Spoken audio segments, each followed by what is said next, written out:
So we now have this request and we manually tested that everything is working. And right now is the proper time to actually write an API test for this request. So for that I will go to the test tab. And you know from the previous lecture that the most basic and simple test that you can write is to check for the status code. You'll see that in this request again we have a 200 status code, and gonna go here and select the respective snippet, and with just a simple click we'll have our test status code is 200. I can resubmit it and you will see here that the test is working. Now unfortunately just testing the status code is often not enough, because it doesn't tell you really what is going on with this request. Has this board been created? And we actually in this case want to test that the board that we wanted to create has been actually created, and if it has been created with a proper name or some specific settings. So let's next test that the name of the board that was created, which we get back from the API right here, is the board that is the name that we had actually. So we typed in as a parameter name my new board, and we actually expect that in the response body we'll find the same thing. And in order to do that, we have to do a couple of things.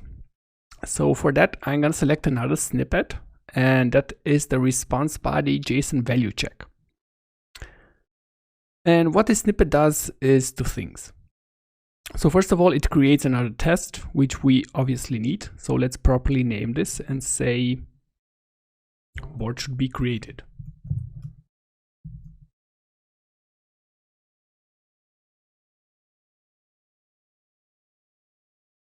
And what's happening inside the callback function is that we first have to parse the response body, because we got a response from the server, but in order to see what's actually inside the response, we need to parse it to have a JavaScript object that we can work with, because otherwise all the information that we see here inside the response are a simple text. But because this is JSON, we can parse it into a JavaScript object and then work with that JavaScript object. So in this case, JSON data is a representation of this response, and then we actually have access to all the information that we see inside. So for example, in the case, in order to get name as a property, we'll simply say JSON data.name, and then we'll say it equals to my new board.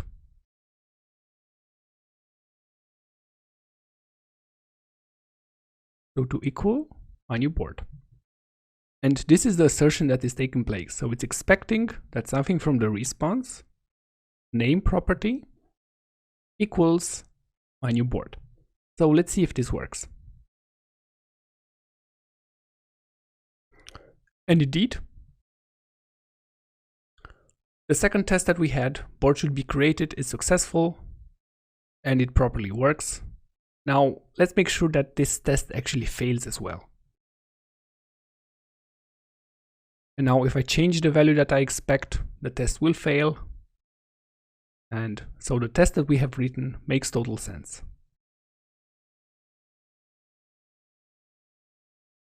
Of course, in order to establish that the board was created, you can add more assertions to this, and you can check different kind of properties. So for example, we can assert that the board is not closed. So it was created and it's open. We can do things in it. So for that, I will simply copy this expectation and then use the property closed. And I'm gonna say to equal false. And you can see that now we have a test, and inside the test we have two assertions, but they're sort of related with one another. And of course you can have as many tests block as you need, but generally it's a good idea to try it and group things together, so that in case you're making a lot of assertions inside the request, things are a bit organized. So let's see if this works. And now we have another test result and everything is still green. Of course, try to change it to true. And the test will fail. So that has been checked and everything works good. Now let's try and create another test. And for that, let's imagine that we actually want to test that this board is a private board. And you will see here that there's a permission level in the prefs, and that is private. And you'll see that this is a bit at a different level from what we had previously. And in JavaScript, we call them nested objects because you have here an object, which again contains an object having properties.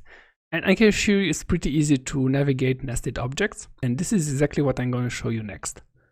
So now let's create another test. Again, I will use the snippet simply to create it. And let's say here board should be private.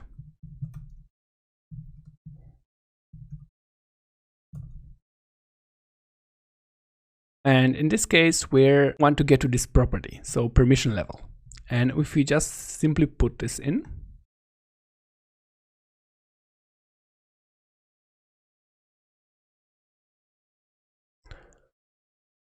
I'll actually get an error here saying that expected undefined to deeply equal private. And undefined means that this doesn't exist. So on this level, permission level is not something that was defined. And this is because of a nested object. So we first want to go to this permissions level. We have to navigate from the first object. And you can even see here that you can close objects from here. So this is the first object, and the first property that we see in this object is the prefs. And I'm gonna say JSON data.prefs. Okay, now again we have another object here. And to get the object of the property, then we'll say dot permission level.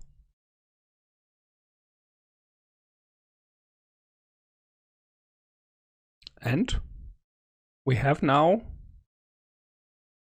1, 2, and 3 tests. So we're testing the status code, the most basic test that we can do. Then we actually make sure that our board was created and it's open and everything works as we expect. And then we do another check just to make sure that the board is private and everything is working as we expect it to work. Now this request looks good. We made it work and now we should save it. So I'm gonna hit the save button, create a new collection. Let's call it Trello. And simply call it create a board. And then save it. After this lecture, you will find an assignment, and I highly recommend that you go over this assignment, do everything that's in there, write more tests, really practice everything that you have learned. And if you have any questions, just get in touch with me, post a question in the Q&A section, or send me directly a message.